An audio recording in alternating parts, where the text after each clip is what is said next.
귀한 찬양 들려주신 마르토스 중창단 감사드립니다. 우리 이곳에 오신 모든 분들을 예수님의 이름으로 환영합니다. 또 오랜만에 설교하려고 하니까 막 두근두근거리고 흥분이 됩니다. 하나님 말씀 전하는 기쁨이 있습니다. 요즘 코로나 사태가 거의 끝나가고 해서 사람들이 여행을 많이 갑니다. 그래서 TV에도 보면 여행을 가는 그런 예능 프로그램들도 많이 나오더라고요. 오늘 여기서도 로마로 여행을 떠나는 가고 싶은 한 사람이 등장합니다. 근데 이 사람은 다른 여행처럼 그곳에 가서 뭔가를 둘러보고 맛있는 것을 먹고 하는 그것이 목적이 아닙니다. 이 사람의 목적은 오로지 복음을 전하기 위하여 로마로 가고 싶었습니다. 그런데 못 가게 되자 그가 편지를 쓰게 된 겁니다. 그 사람이 바로 사도 바울입니다. 사도 바울은 자기가 가고 싶지만 가지 못하자 편지를 통해서 복음을 로마 교회에 있는 사람들에게 가르치고 있습니다. 오늘 그 편지가 2000년이 지나 우리들에게 도착한 것입니다. 이 말씀을 통하여 함께 은혜의 말씀을 나누어 보고자 합니다. 로마서 1장 1절에서 7절에서는 크게 한 3가지 정도의 내용이 등장합니다. 사도 바울은 먼저 1절에서 자기 자신을 소개합니다. 나는 어떤 사람이다. 그 다음에 2절에서 3절 4절에서는 복음은 어떤 것이다 라고 소개를 합니다. 또 5절에서는 내가 이렇게 복음의 사명을 받은 것은 이러한 목적이 있다라고 또 소개를 합니다. 그래서 그 내용들을 따라서 함께 살펴보겠습니다. 1절에 보면 먼저 사도 바울은 자신을 이렇게 표현합니다. 예수 그리스도의 종된 바울은, 예수 그리스도의 종 바울은 자신을 첫 번째로 뭘 소개했냐 하면 종이다 라고 이렇게 소개를 합니다. 우리는 성경을 많이 보고 듣고 익혔기 때문에 그래 하나님의 종 대단한 분들이지 뭐 이런 느낌에서 이 말을 받아들일지도 모릅니다. 히브리적인 그 문화에서는 하나님의 종은 대단한 사람들이었습니다. 엘리야와 같은 사람, 모세와 같은 사람, 그런 사람들이 하나님의 종이었고 하나님께 충성을 다한 사람들이었죠. 그래서 그런 의미에서는 히브리적으로도 사도 바울은 종이었습니다. 그런데 여기에 사용되어진 이 종은 헬라적인 문화에서도 해석되어져야 됩니다. 헬라적인 문화에서 종이다 라고 하면 그냥 노예다 라는 이런 뜻이 됩니다. 종은 둘로스인데요, 이 둘로스는 이렇게 뚫뚫뚫 매여 있다는 걸 의미합니다. 뭐에 매여 있느냐? 그 잡혀서 매여서 끌려가는 사람이 그게 종이라는 거예요. 근데 사도 바울은 지금 이 로마서를 시작하면서 이 처음 보는, 아직 보지도 못했는 그 로마 교인들에게 나는 대뜸 종이다 이렇게 소개를 하는 거예요. 우리로 치면 양반과 뭐가 있죠? 상놈이 있죠. 노비가 있죠. 그런데 난 노비다, 난 상놈이다 이렇게 표현한 것과 같은 것이죠. 그러니 사실상 되게 충격적인 표현입니다, 이런 말씀은. 그래서 이렇게 표현하면서 사도 바울이 이렇게 말한 이유는, 진짜 사도 바울을 예수님이 돈 주고 샀을까요? 종으로? 성경에는 그런 기록은 없습니다. 예수님께서 돈을 주고 사도 바울을 종이 튼튼하구나 하면서 이렇게 샀다는 얘기는 없어요. 근데 사도 바울은 자기가 스스로 나는 예수님의 종입니다 라고 이렇게 소개하는 것입니다. 즉 내가 스스로 종이 됐다는 거예요. 내가 스스로 예수님의 종이 되었다고 표현하는 것입니다. 내가 예수님을 너무너무 좋아하기 때문에, 너무너무 사랑하기 때문에 예수님께 매여 있는 그런 종이 되었다 말을 하는 것입니다. 우리가 어릴 때는 어떻습니까? 어릴 때는 엄마 아빠한테 엄마 저거 해줘, 아빠 저거 해줘 하면서 부모는 자식의 종이 됩니다. 뭐 따라다니면서 이것도 수발해주고 저것도 수발해주고 합니다. 근데 나이가 들고 20대, 30대, 이제 40대 넘어가면서 부모님을 공양하는 그런 나이가 되면 반대가 되죠. 옛날에 이런 광고 멘트가 있었잖아요. 여보, 아버지 댁에 보일러 놔드려야 되겠다고. 이게 뭡니까? 아버님 댁에 무엇이 필요한지 살펴보는 나이가 된 것이죠. 내가 필요한 것을 달라고 하는 게 아니라 아버지가 뭐가 필요할까? 부모님은 뭐가 필요할까? 살펴보는 나이가 되는 것처럼 우리의 신앙도 이렇게 변하는 겁니다. 예수님이 너무 좋으면 처음에는 뭐 예수님 믿고 이것도 달라 저것도 달라고 하지만 나중에는 너무 좋으면 내가 예수님 종하겠습니다. 예수님 뭐 필요하세요? 이렇게 따라다니는 사람이 된다는 것입니다. 할렐루야. 또 사도 바울은 자기를 이렇게 두 번째로 표현합니다. 나는 사도로 부르심을 받았다. 사도라는 것은 보냄을 받은 사람을 사도라고 이야기합니다. 뭐 목사, 장로, 그 중에 뭐 사도 뭐 이런 게 있어서 무슨 계층이 있는 그런 의미가 아닙니다. 사도는 나는 보냄을 받은 사람이다 라는 뜻입니다. 보냄을 받은 사람은 특징이 뭐냐면 내 마음대로 내 뜻대로 무언가를 하는 게 아니에요. 보낸 사람의 뜻대로 하는 사람이 보냄을 받은 사람입니다.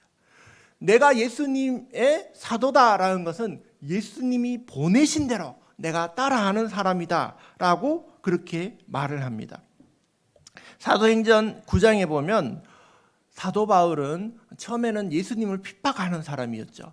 그래서 다메섹으로 가다가 밝은 빛 속에서 예수님을 만나게 됩니다. 그리고 그 만남을 통해서 예수님에게 사도로 부르심을 받는데 제일 처음에 눈을 보지 못할 때 사람들이 그를 데리고 성으로 들어갑니다. 그때 예수님이 아나니아라는 예수 믿는 사람을 이렇게 불러서 예수님이 오셔서 말씀합니다. 너는 가서 저 사울에게 기도해줘서 눈을 뜨게 해줘라. 그렇게 얘기합니다. 그러자 아나니아가 예수님 알겠습니다 이렇게 얘기 안 했어요. 반대로 얘기합니다. 안 됩니다. 저 사람 때문에 우리가 핍박받았습니다. 그렇게 얘기하면서 반대를 해요. 그러자 예수님이 하신 말씀이 저 사람은 내 이름을 이방인에게 전하기 위하여 택한 나의 그릇이다 라고 말하면서 사도 바울은 특별히 이방인을 위하여 그렇게 부르심을 받았다고 말씀합니다. 세 번째 1절에 보면 하나님의 복음을 위하여 그렇게 부르심을 받았다고 자신을 소개합니다.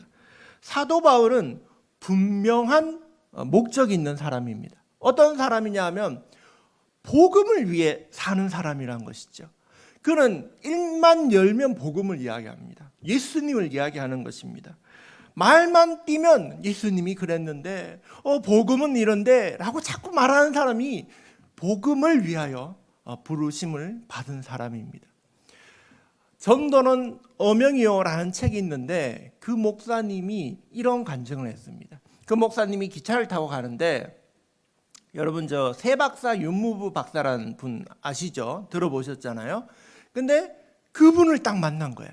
그래서 그분과 함께 기차를 타고 가니까 이분한테 복음을 전해야지 싶어서 이제 말을 떼려고 하는데 윤무부 박사가 먼저 철새가 이런데요. 그리고 저기 날아가는 새는 어떻고 하면서 새에 대해서 절절절절절 막 얘기를 하는 거예요.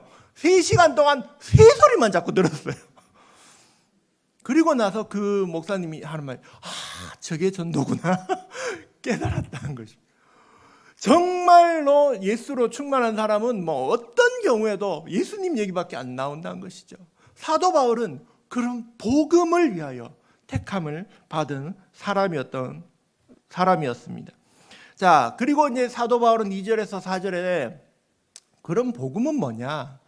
복음에 대해서 설명을 합니다. 2절 보십시오. 이 복음은 하고 시작하죠. 근데 4절 끝에를 보십시오. 곧 우리 주 예수 그리스도시니라. 중간에는 이것을 설명하는 말이고 이 복음은 이거다라고 이렇게 이제 말을 했는 거예요. 복음이 뭐라고요? 우리 주 예수 그리스도. 예. 복음은 예수님이에요.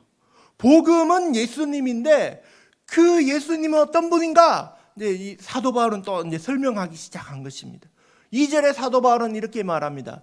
이 예수님은 어떤 분이냐면 선지자를 통하여 성경을 통하여 말씀하신 그런 예수님이시다.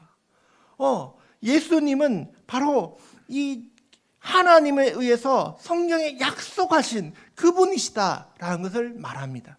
또 예수님은 어떤 분이냐? 예수님은 3절에 그는 육신으로는 뭐라고요? 다윗의 혈통에서 나셨다. 즉 사람의 몸으로 오셨다.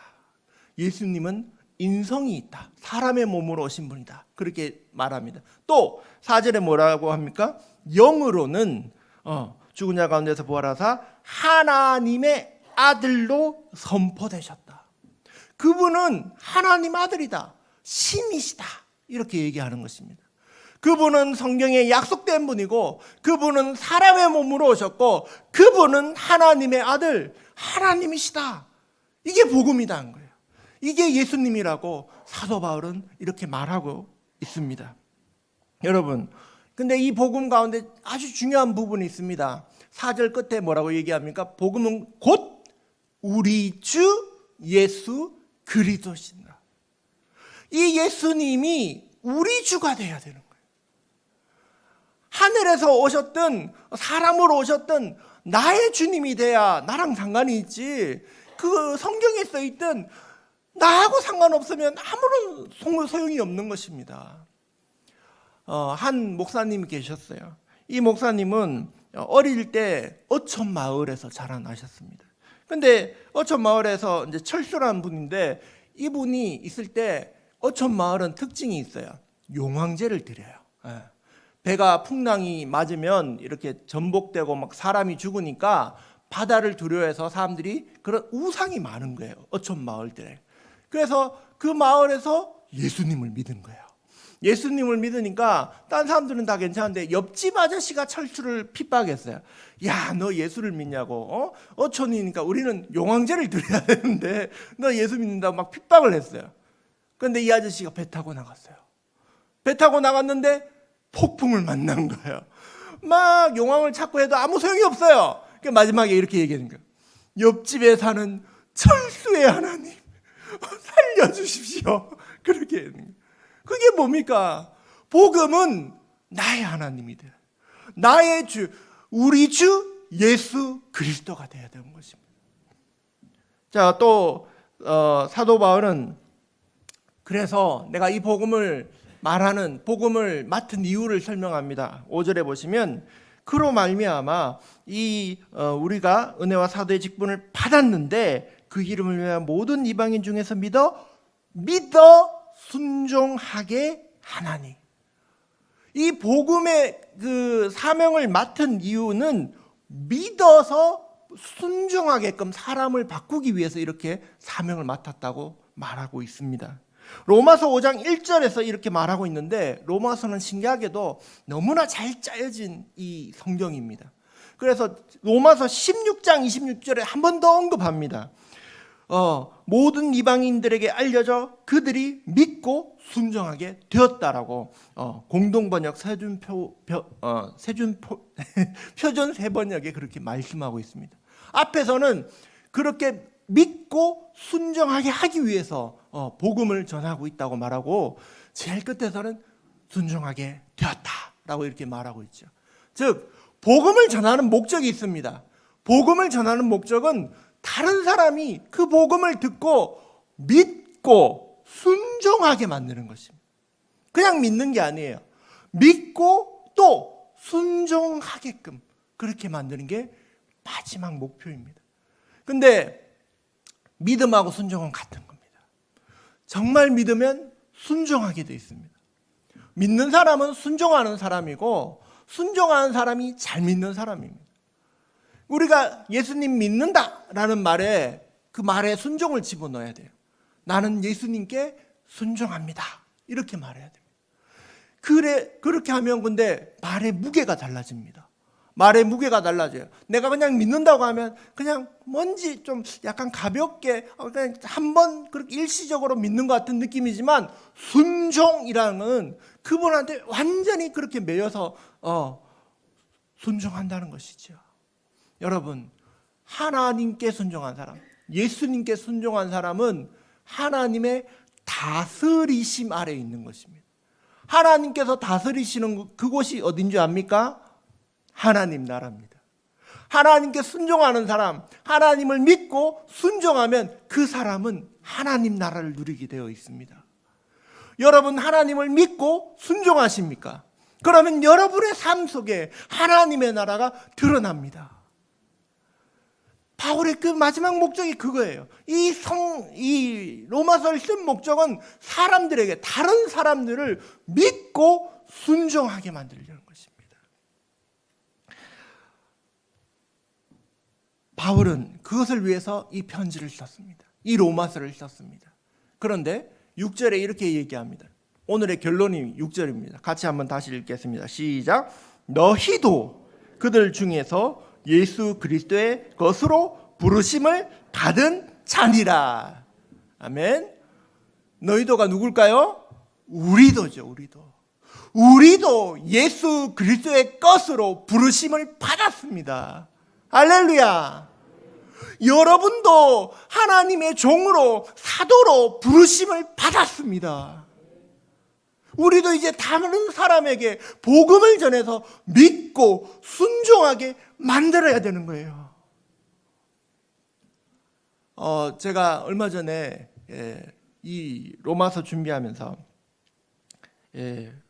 어떤 이야기를 드릴까 하다가 이 영화를 봤어요.